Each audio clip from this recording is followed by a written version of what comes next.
तो hi friends, स्वागत है आपका इस यूवी टेक चैनल में। तो आज हम बात करने वाले हैं अपनी वीडियो में most important and most repeated all exam में सब्जेक्ट कौन सा है?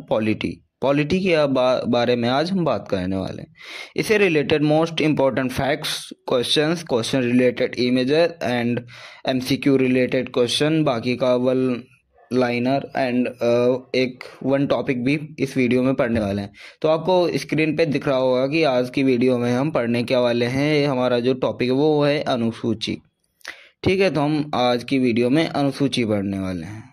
तो उससे पहले अगर वीडियो भाई पहले बता दे रहा हूँ, बाद में कहने का बीच में टोकने नहीं, क्योंकि कंटेंट में दिक्कत आ जाती है, आपको भी समझ में कुछ कम आता है। बीच बीच में बोलो भाई लाइक करो, वो करने का काम नहीं है अपना।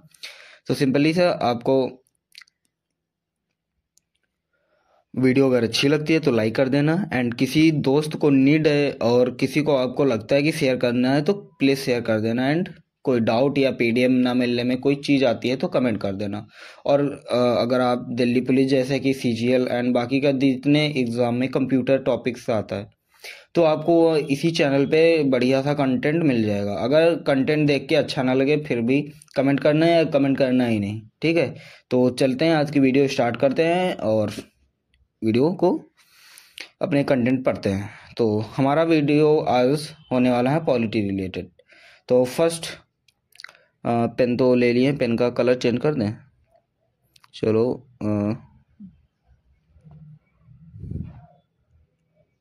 ओके, तो हम अपना ये कलर ले लेते हैं। ठीक, तो आज की वीडियो में पढ़ने वाले हैं। मैंने जैसा कि बोला कि हर वीडियो में आपको एक ये जीएस जब तक चलेगी आपको हर वीडियो में एक टॉपिक पढ़ने वाला, जब तक सारे टॉपिक्स ख़त्म नहीं हो जाते हैं। पॉलिटी, हिस्ट्री, जियोग्राफी, बाकी का अदर जीएस रिलेटेड जितने सारे हैं, आपको जितने अगर टॉपिक ख़त्म नहीं होते हैं तब तक आपको इस हर वीडियो में एक फैक्ट मिलने वाला है। तो आज की वीडियो में हम पढ़ने वाले हैं पॉलिटी में अनुसूची। तो चलते स्टार्ट करते हैं। अनुसूची कि जैसा कि हमें पता है कि जब हमारा संविधान बना था तो उसमें हमारी थी अनुसूची 8 और प्रेजेंट में कितनी है? हमारी 12 है। संशोधन के माध्यम से पहले 8 थी और बाद में जो 12 जोड़ी गई, यानी कि कितनी? 4 जोड़ी गई। 4 जो जोड़ी गई वो हमारी नीचे दी गई है। वो कैसे जोड़ी गई होंगी? किसी माध्यम से या संशोधन से जोड़ी होगी, जो कि आपको पता है कि संशोधन यानी अमेंडमेंट होता है कुछ, जो कि किसी एक्ट के अधिनियम के तहत लागू होता है। तो पढ़ते हैं संविधान संशोधन के। सबसे पहले प्रारंभ में हमारी अनुसूची कितनी थी? 8 थी। अब कितनी है हमारी? अब हमारी हैं 12। तो 4 कौन सी जोड़ी गई देखते हैं। संविधान संशोधन के माध्यम से जोड़ी गई तो हमारी अनुसूची 9 है जो। और बाद में इससे रिलेटेड जो अभी आपको पता चलेगा कि इन अनुसूचियों रिलेटेड कुछ फैक्ट भी होते हैं, वो भी आपको पता करने होने वाले हैं। ठीक है, तो अनुसूची जो हमारी 9वीं अनुसूची है हमारी किस संविधान संशोधन माध्यम से जोड़ी गई थी? ये हमारा प्रथम संविधान संशोधन 1951 द्वारा जोड़ी गई थी। फिर आती है बात 10वीं अनुसूची कैसे जोड़ी गई थी। 10वीं अनुसूची हमारी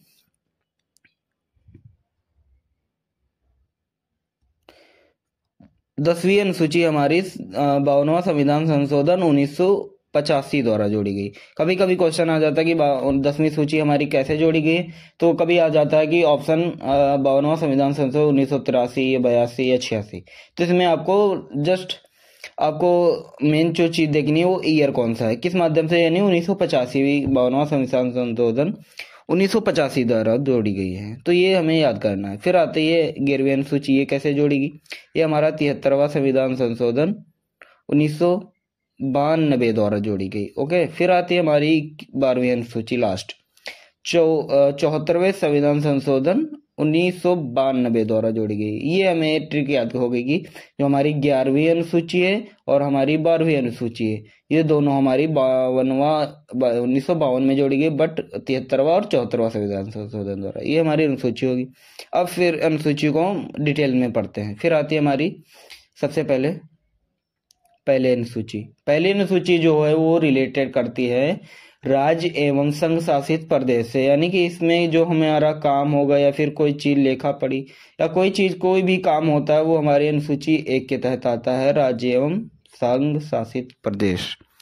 फिर आती है हमारी दूसरी अनुसूची, ये हमारी वेतन रिलेटेड है, इसमें भी कुछ अपवाद हैं, देखेंगे। तीसरी अनुसूची हमारी आती है शपथ कोई भी जो अधिकारी शपथ लेता है वो अनुसूची 3 के तहत शपथ लेता है। और इसमें अपवाद क्या है कि जो हमारा राष्ट्रपति, उपराष्ट्रपति एंड जो राज्यपाल है वो अलग, इनके लिए अलग प्रावधान है कि वो किस अनुच्छेद के तहत शपथ लेंगे, क्योंकि ये काफ़ी हाई सीनियरिटी के लोग हो जाते हैं। तो हमारा जो राष्ट्रपति होता है अनुच्छेद आर्टिकल 60 के तहत शपथ लेता है, और जो उपराष्ट्रपति वाइस प्रेसिडेंट होता है हमारा वो 69 के तहत शपथ लेता है। और इसे दिलाता कौन है? हमारे राष्ट्रपति जी। राज्यपाल को शपथ कौन दिलाता है? हमारे राष्ट्रपति, यानी कि राज्यपाल को शपथ कौन दिलाता है? राष्ट्रपति। और यहाँ पे थोड़ा शायद कन्फ्यूजन है, मैं यहाँ पे थोड़ा मिस कर रहा हूँ, बट जो हमारा राष्ट्रपति, इसको कौन शपथ दिलाता है? न्यायाधीश मुख्य। और न्यायाधीश को कौन दिलाता है? राष्ट्रपति। प्राइम मिनिस्टर को राष्ट्रपति।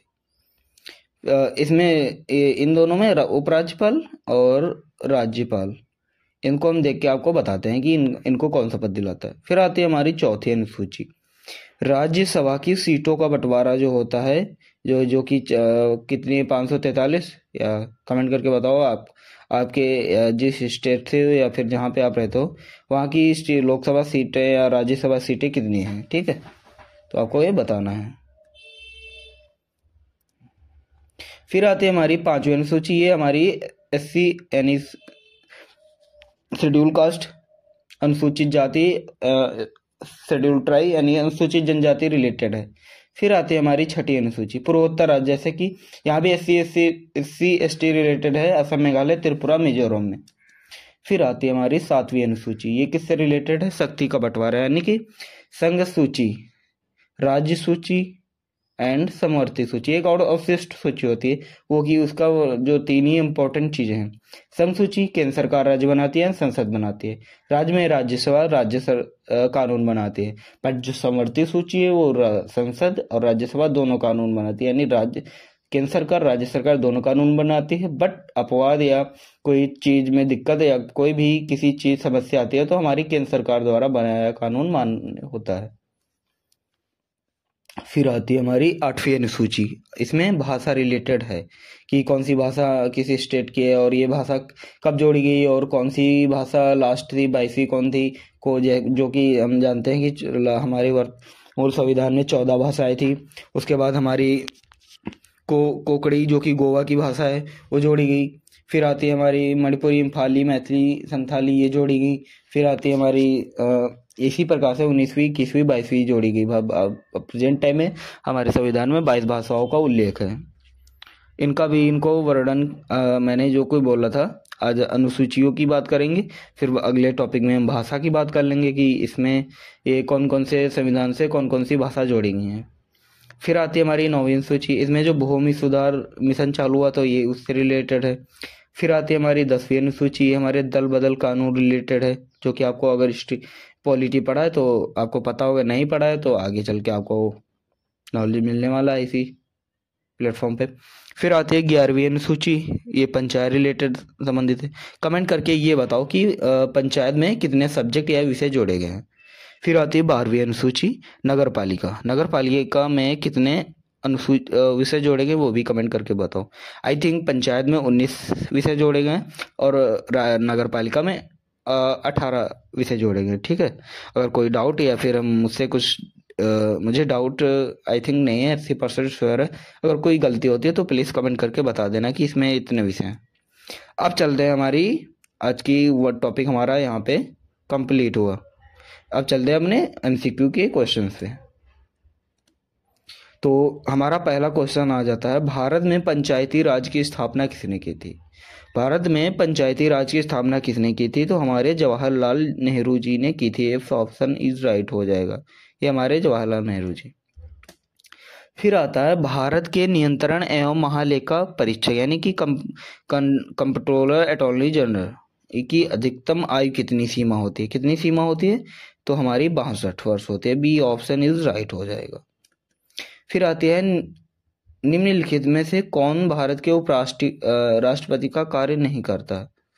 यानी कि निम्नलिखित में से कौन भारत के राष्ट्रपति का कार्य नहीं करता है? संसद को भंग करना, विधेयक को अस्वीकार करना, चुनाव करना, न्यायालय के फैसले देना।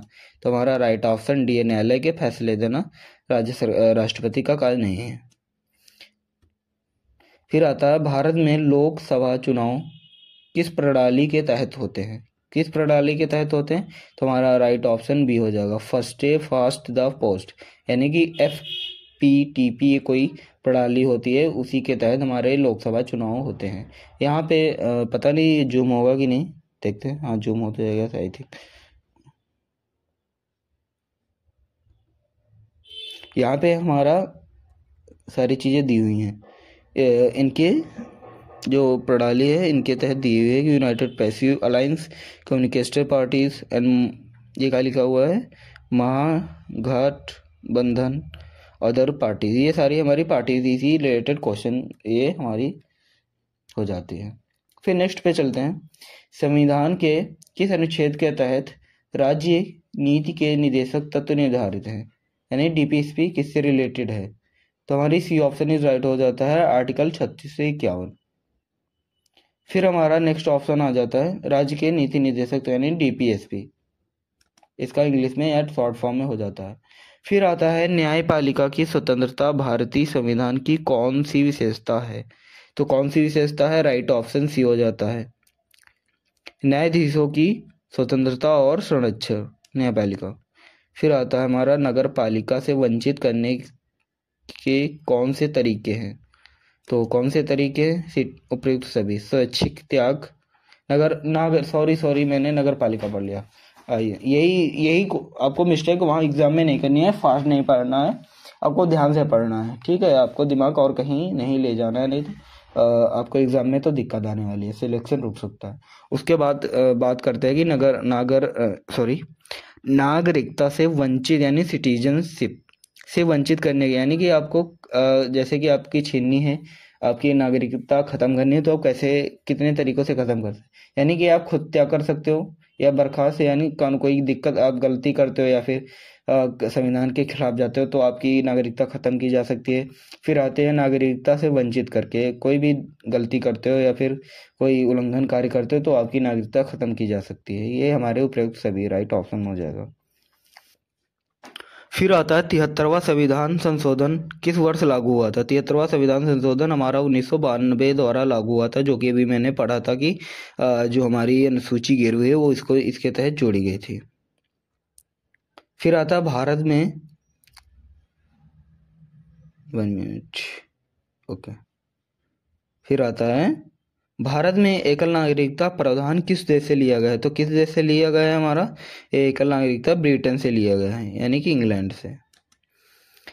फिर आता है संसद के दोनों सदनों का अध्यक्ष कौन होता है? संसद के दोनों सदनों का अध्यक्ष कौन होता है? तो संसद के दोनों सदनों का अध्यक्ष हमारा राज्यसभा अध्यक्ष होते हैं, लोकसभा स्पीकर।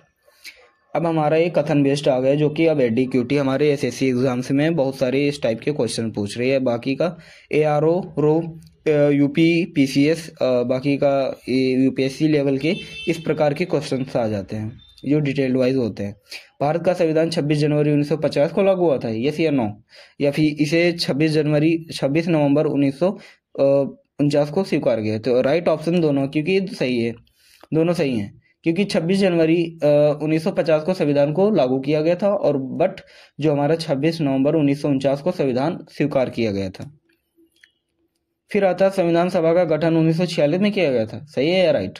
फिर आता है इसका अध्यक्ष, यानी कि संविधान सभा के अध्यक्ष राजेंद्र प्रसाद है, तो दूसरा वाला सही है, फर्स्ट वाला क्या बात है, दोनों सही है। यानी कि संविधान सभा का गठन जो 1946 में ही हुआ था, और इसका जो संविधान सभा के अध्यक्ष थे वो डॉक्टर राजेंद्र प्रसाद ही थे, इसलिए हमारा राइट ऑप्शन सी हो जाएगा, और दोनों सही हैं। फिर आता है प्रस्तावना संविधान का भाग नहीं है, ये गलत है। ये प्रस्तावना संविधान की आत्मा कहलाती है, ये भी सही है, तो इसका राइट ऑप्शन बी होगा, क्योंकि ये केवल दूसरा सही है। और हमारा जो प्रस्तावना संविधान का भाग है, बट इसमें क्या कहा गया है कि नहीं है, इसलिए हमारा गलत हो जाएगा। राइट ऑप्शन बी, प्रस्तावना संविधान की आत्मा कहलाती है। फिर आता है भारत का संविधान लचीला है, नॉट, लचीला भी है कड़क भी है। भारत का संविधान कठोर है, तो इसमें हम कह नहीं सकते, डी ऑप्शन, दोनों गलत हैं, क्योंकि भारत का संविधान ना तो पूर्णतः कठोर है ना ही पूर्णतः लचीला है, यानी मिश्रित है, मैंने जो कि पहले बताया। फिर आता है संविधान में प्रस्तावना मूल भाग है, प्रस्तावना संविधान का मूल भाग है, हाँ या ना? प्रस्तावना संविधान की प्रस्तावित घोषणा है, तो इसका राइट ऑप्शन बी होगा, केवल दूसरा सही है, क्योंकि संविधान में प्रस्तावना मूल भाग है। और इसका नहीं, राइट ऑप्शन इसका बी हो जाएगा, क्योंकि केवल दूसरा प्रस्तावना संविधान की प्रस्तावित घोषणा है। फिर आता है प्रस्तावना को संघीय गणराज्य कहा गया है, क्या सही है? भारत को संप्रभु समाजवादी धर्मनिरपेक्ष लोकतंत्र में गणराज्य कहा जाता है, तो इसका राइट ऑप्शन बी हो, केवल दूसरा सही है। संप्रभु संपूर्ण संपन्न एंड समाजवादी धर्मनिरपेक्ष लोकतंत्रात्मक गणराज्य हमारे प्रस्तावना में फर्स्ट पेज में लिखे हुए हैं। फिर आता है कि राष्ट्रपति देश का प्रमुख होता है, सही है। प्रधानमंत्री सरकार का प्रमुख होता है, सही है। तो इसका दोनों सी ऑप्शन इज राइट, दोनों सही है।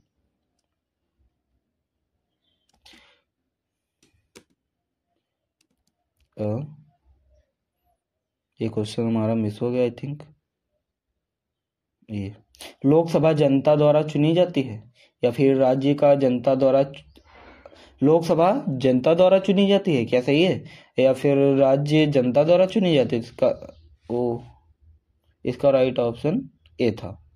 भारत में कौन भारत के संविधान का संरक्षक कहलाता है, तो कौन होता है? Supreme court, right option C. फिर आता है भारतीय संविधान का सर्वोच्च कानून किसे कहा जाता है, तो किसे कहा जाता है? संविधान को। फिर आता है हमारा संविधान का कौन सा भाग मौलिक कर्तव्य निर्धारित करता है, कौन करता है? हमारा भाग 4A किस संविधान संशोधन द्वारा जोड़ा गया था? प्लीज कमेंट बॉक्स में कमेंट कर देना सॉरी। फिर आता है भारत में कितने प्रकार के चुनाव होते हैं? भारत में कितने प्रकार के चुनाव होते हैं? 4 प्रकार के। कौन कौन से आपको यहाँ पे दिया हुआ है? लोकसभा, राज्यसभा, विधानसभा एंड पंचायत। फिर आता है संविधान संशोधन की प्रक्रिया किस अनुच्छेद के तहत की निर्धारित होती है, यानी कॉन्स्टिट्यूशन अमेंडमेंट किस अनुच्छेद के तहत होता है, तो राइट ऑप्शन हमारा बी हो जाएगा। ओके। फिर आता है भारत में संघ और राज्यों के बीच विवाद का निपटारा कौन करता है, तो कौन करता है? सुप्रीम कोर्ट करता है, राइट ऑप्शन सी हो जाएगा। फिर आता है भारतीय संविधान की भाषा क्या है, तो भारतीय संविधान की भाषा कौन सी है? हिंदी और अंग्रेजी। भारत के प्रथम राष्ट्रपति कौन थे, तो कौन थे? C option is right, doctor Rajendra Prasad थे। भारतीय संविधान में कुल अनुसूचियां कितनी हैं, जो कि मैंने आपको इस वीडियो में टॉपिक बताया, तो कमेंट करके बताओ, मैं 5 सेकंड रखता हूँ।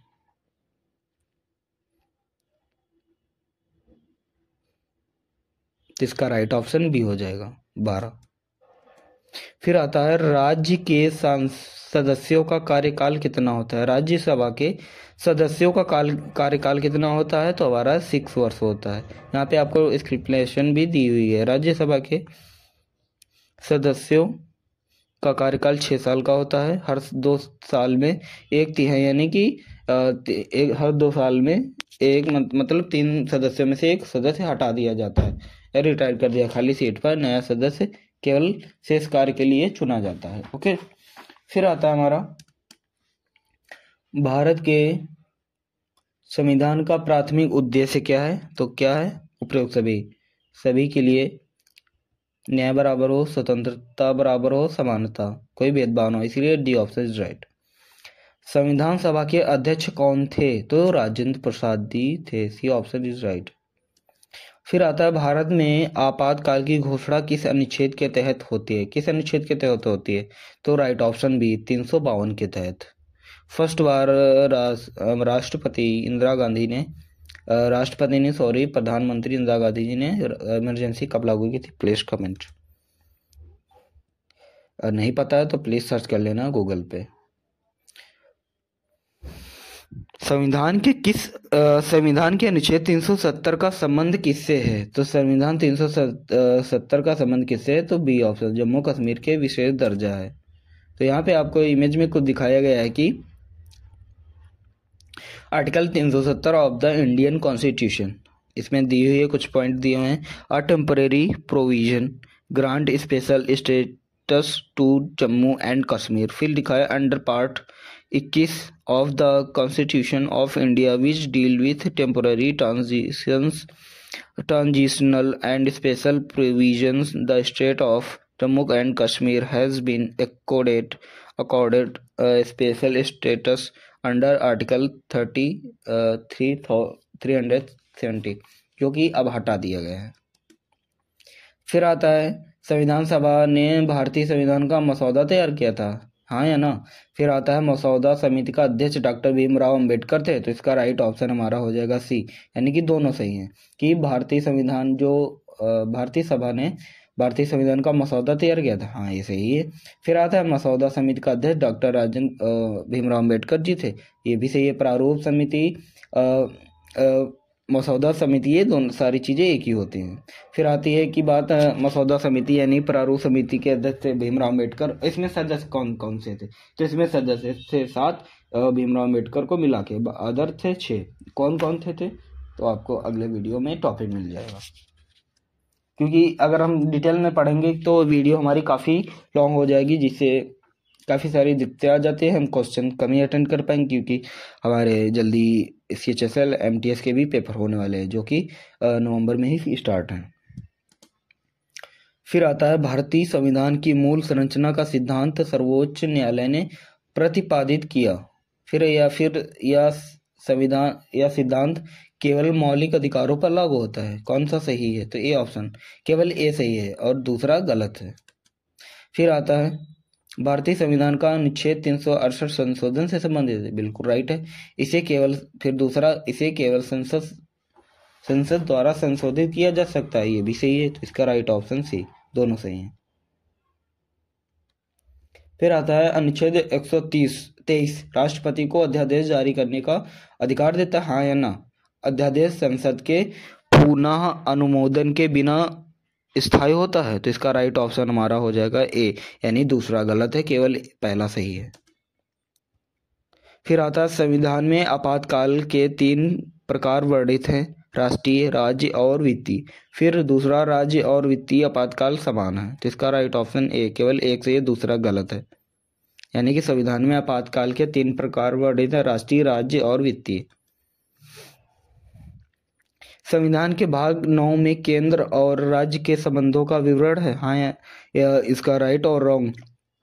फिर दूसरा विकल्प है कि इस विभाग में केवल केंद्र सरकार के अधिकार वर्णित है, इसका राइट ऑप्शन ए हो जाएगा, यानी कि दूसरा भी इसमें गलत है। इसका राइट ऑप्शन संविधान के भाग 9 में केंद्र और राज्य के संबंधों का वर्णन है। फिर आता है अनुच्छेद 356 के तहत राष्ट्रपति शासन लगाया जा सकता है या केवल 5 साल के लिए लागू किया जा सकता है, तो इसका कौन सा सही है, ए, केवल एक सही है, दूसरा गलत है। इसकी कोई सीमा नहीं है कब तक लगाया जा सकता है। फिर आता है न्यायपालिका की स्वतंत्रता को कौन सुनिश्चित करता है, न्यायपालिका की स्वतंत्रता कौन सुनिश्चित करता है, तो संविधान सुनिश्चित करता है, ना कि राष्ट्रपति प्रधानमंत्री। लोकसभा का अधिकतम सदस्य संख्या कितनी हो सकती है, तो कितनी हो सकती है, तो 552 हो सकती है, और प्रेजेंट टाइम में कितनी है, आई थिंक 543। भारतीय संघ की एकात्मक और संघीयता का मिला जुला स्वरूप किसे कहते हैं, तो हाइब्रिड फेडरेशन को कहते हैं।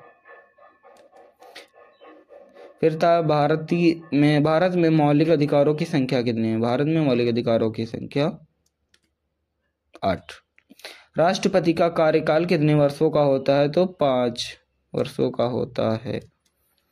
भारत का संविधान किस वर्ष लागू हुआ था, तो 1900 कब हुआ था, 26 जनवरी 1950 लागू हुआ था, पारित 26 नवंबर 1949। फिर आता है भारत में संविधान संशोधन की प्रक्रिया कितनी कठिन है, काफी कठिन है। भारतीय संविधान में राष्ट्रपति की भूमिका क्या है, तो इसका राइट ऑप्शन हमारा ए हो जाएगा, प्रधानमंत्री के नेतृत्व में काम करना। शासकीय नीतियों का निर्माण किसकी जिम्मेदारी है, तो किसके, कार्यपालिका की जिम्मेदारी है कि कोई कानून या कोई कानून विधेयक पारित करना है, तो इसकी जिम्मेदारी आपको कार्यपालिका की होती है। कार्यपालिका, न्यायपालिका, ये सारी चीजें हमारी संसद के द्वारा होती हैं। भारत में आपातकाल की अवधि अधिकतम कितनी हो सकती है, यानी कि इमरजेंसी की भारत अधिकतम कितनी अवधि हो सकती है? तो अधिकतम 9 महीने। भारत में आपातकाल की अधिकतम कितनी हो सकती है? 9 महीने बात हो रही है, ये 9 महीने। अब संविधान में संशोधन के बाद अवधि संभव 1 वर्ष भी है। ओके। भारत में संघीय प्रणाली का प्रावधान किस भाषा में है? संघीय प्रणाली का प्रावधान किस भाषा में है? तो हमारे भाग में है, तो इस संविधान में नहीं है संघीय प्रणाली का। तो हमारा इसमें क्या है कि संविधान में नहीं है। भारत का संविधान संघीय और एकात्मक दोनों है, ना कि संघीय ओनली। कुल मिलाकर संघीय और एकात्मक को मिलाकर बना है। फिर आता है हमारा, भारत सरकार के प्रधानमंत्री कौन होते हैं? भारत सरकार के प्रधानमंत्री कौन होते हैं? तो कौन होते हैं? कार्यकारी प्रमुख होते हैं। भारत के संविधान में कितने प्रकार के राजनीतिक पद होते हैं? तो कितने प्रकार के होते हैं? 3। Right option A. न्याय कार्यपालिका, विधायिका एंड न्यायपालिका। फिर आता है, भारत में विधायिका की सबसे बड़ी विशेषता क्या है? तो इसका डी ऑप्शन, उपयुक्त सभी, यानी कि विधायिका जनता के प्रतिनिधियों से बनी होती है। विधायिका कानून बनाती है, विधायिका अध्यादेश पास करती है। तो इसका राइट ऑप्शन डी होगा। फिर आता है कि किस अनुच्छेद के तहत भारत में मौलिक अधिकारों का प्रावधान किया गया है? हम एक वीडियो में लाएंगे, यानी कि जैसे कि हमने अभी बताया था वीडियो में कि हर वीडियो में आपको एक टॉपिक मिलने वाला है और उसके बाद एमसीक्यू होने वाले हैं। तो आज की वीडियो में हमने अनुसूची पढ़ा, और अगली वीडियो में या फिर किसी वीडियो में हम ऐसा भी टॉपिक लाएंगे कि ऑल टोटल अनुच्छेद जो हमारे दिए हैं और उससे रिलेटेड टॉपिक वो एक ही वीडियो में आपको मिलने वाला है। फिर संशोधन यानी अमेंडमेंट एक ही वीडियो में मिल जाएगा, और बाकी के जितने उससे रिलेटेड प्रावधान है वो भी आपको सारी चीज़ें एक ही वीडियो में मिलने वाली है, यानी वन शॉट में। तो आपको काफ़ी इजी होगा पढ़ना, ना कि बुक से अगर इधर उधर पढ़ोगे तो बहुत सारा टाइम होगा। बुक अगर वीडियो पढ़ लेते हो तो एक ही वीडियो में आपको बहुत फास्ट एंड अंडरस्टैंडिंग एक ही वीडियो में मिल जाएगा। ओके। इसका राइट ऑप्शन क्या होगा हमारा? ए, 12 से 35। क्या है कि 12 से 35 मौलिक अधिकारों का उल्लेख 12 से 35। फिर आता है, भारत के राष्ट्रपति का चुनाव किसके द्वारा किया जाता है? तो किसके? निर्वाचक मंडल द्वारा किया जाता है। C option is right.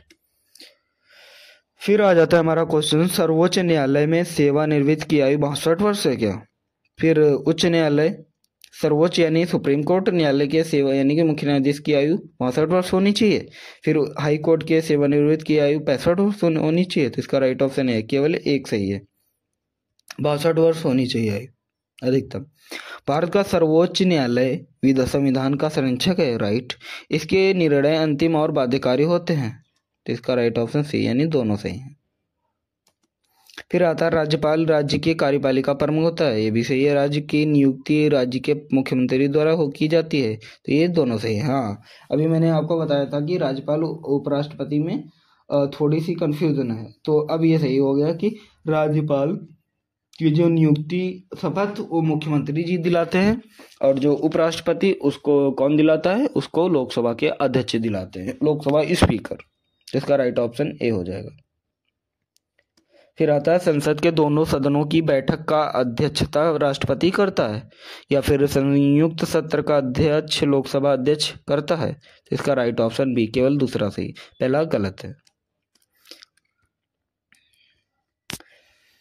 राष्ट्रपति अपने कार्यों के लिए न्यायालय में उत्तरदायी नहीं होता। राष्ट्रपति को पद से हटाने की प्रक्रिया महाभियोग कहलाती है। तो ये भी सही है, सी ऑप्शन, दोनों सही हैं। फिर आता है हमारा क्वेश्चन, संसद के दोनों सदनों का संयुक्त सत्र केवल राष्ट्रपति बुला सकता है या अनुच्छेद 108 में वर्णित है? ये भी हमारा दोनों सही हो जाएंगे। दोनों सदनों का एक साथ संयुक्त बैठक राष्ट्रपति ही बुला सकता है, और यह अनुच्छेद 108 में इसका प्रावधान है। फिर आता है, भारत में राष्ट्रपति शासन अनुच्छेद 356 के अंतर्गत लगाया जाता है। ये भी गलत है, क्यों? जो कि 352 के तहत लगाया जाता है। राष्ट्रपति शासन अधिकतम 1 वर्ष तक लागू किया जा सकता है। तो इसका राइट ऑप्शन ए हो जाएगा। क्योंकि सीमा नहीं है कब तक लग सकता है, कब तक परेशानी आ सकती है तब तक लगा रहेगा। तो इसका राइट आंसर एक ही है कि भारत में राष्ट्रपति शासन अनुच्छेद 356 के अंतर्गत लगाया जाता है, और जो कि इमरजेंसी थी वो 352 के तहत लगाई जाती है। राष्ट्रपति शासन जो कि अभी हम बात करते हैं मणिपुर में लगा था, एंड जम्मू कश्मीर में लगा था जब हमारा हटाया गया था 370। फिर आता है हमारा, संसद में धन विधेयक केवल लोकसभा प्रस्तुत कर सकता है। संसद में धन विधेयक केवल लोकसभा में प्रस्तुत किया जा सकता है, या फिर राज्य इसे अस्वीकार कर सकती है। तो इसका राइट ऑप्शन ए होगा, केवल ए, संसद में धन विधेयक केवल लोकसभा में प्रस्तुत किया जा सकता है। तो आई होप आपको वीडियो पसंद आई होगी। तो आज की वीडियो हमने कितने क्वेश्चन पढ़े, हम स्लाइड गिन के बताते हैं आपको। तो 68 मैंने क्वेश्चन पढ़े, और उससे अनुसूची और सारी इसकी एक्सप्लेनेशन जो मैंने क्वेश्चन में बताई, और वो देखोगे तो आपको लगभग 100+ क्वेश्चन आपको पार होने वाले हैं। तो 100 क्वेश्चन आपको इतनी इजी याद हो जाते हैं, आपको पता ही नहीं चलता। तो वीडियो आई थिंक आपको बेनिफिट करा रही होगी। तो प्लीज़ लाइक कर देना एंड कमेंट कर देना, या फिर PDF नहीं मिल रही है या फिर कोई डाउट है, और टेलीग्राम में आपको PDF मिल जाएगी, इसकी वीडियो का लिंक भी मिल जाएगा, जिसे आप आसानी से अपने स्टेटस, इंस्टा, टेलीग्राम कहीं भी शेयर कर सकते हो। तो आई होप आपको आज की वीडियो पसंद आई होगी, काफ़ी इंटरेस्टिंग थी। आपको इमेजेस को ऐड करने का प्रयास किया, जो कि आपको काफ़ी इमेजेस के जो कि हमें पता है कि हम जब इमेजेस के द्वारा पढ़ते हैं तो हमारा माइंड काफ़ी कंसरसाइज करके काफ़ी समझने में मदद करता है। तो आज की वीडियो आई थिंक अच्छी लगी होगी। तो चलते हैं, बाय, ओके, फिर मिलते हैं।